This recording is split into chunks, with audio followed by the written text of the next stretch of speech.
流的口水。那个风纪委员真是太麻烦了，得找点他的把柄才行。丹尼尔老师也真是的，这种事有什么好唠叨半小时的？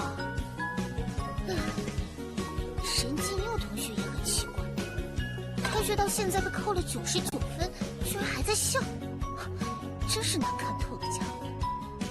可是，在这个学校里，什么也不能瞒过本小姐。可瑞，你这么慌慌张张的干什么？是你啊，凯莉。啊，是加德罗斯又找你比做题了吧？唉，上次你们比赛做奥数的盛况，我还记得呢。那时的事就别提了。说起来，本小姐真的很好奇，格瑞，你是怎么招惹上加德罗斯的？没什么好说的。等等，还有什么事？我这个人呢，好奇心很强的，格瑞。在这个学院里，没有什么人能有秘密瞒过本小姐，包括你，格瑞。上次班级旅行，你说要磨练意志，坚持不坐校车，一个人走了20里路。那天也不见你坐电梯，宁可自己去爬10几层的楼梯，连最后的游轮参观都拒绝了，自己一个人游过了一片海峡。你在掩饰什么？本小姐从一开始就看出来了。格瑞，你其实是重度晕车吧？这个学校里还没有我掌握不了的秘密，不想让我把你的弱点告诉加德罗斯的话，就告诉我，到底是怎么回事比较好哦。你，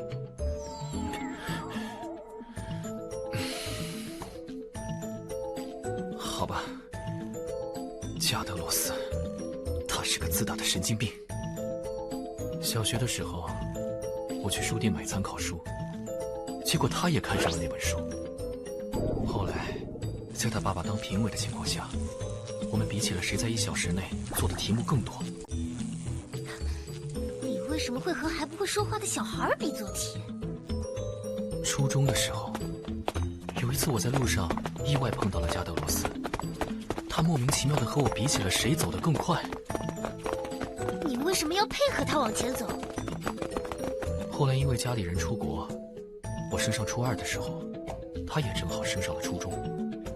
2年，整整2年，不管我走到哪儿，不管是在吃饭还是在午睡，他都要和我比试。只是这样？他会打翻我的牛奶，理由是居然整天与这种没有热量的东西为伴。格瑞，你真是太让我失望了。我的学习是有计划的，一天只做20张数学卷，其他时间要安排给其他学科。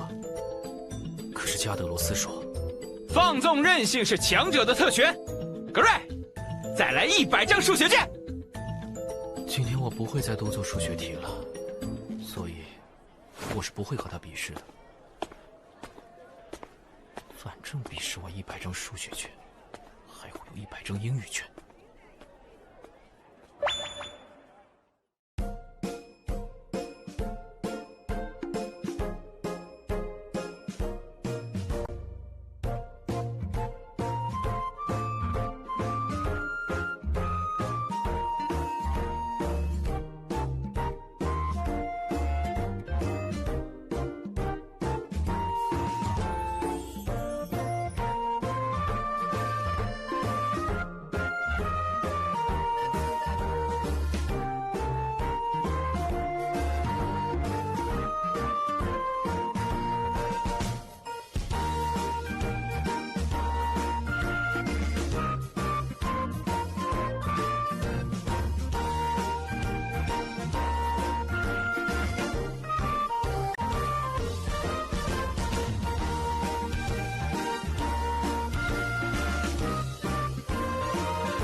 凯莉，我也涂了，是加油。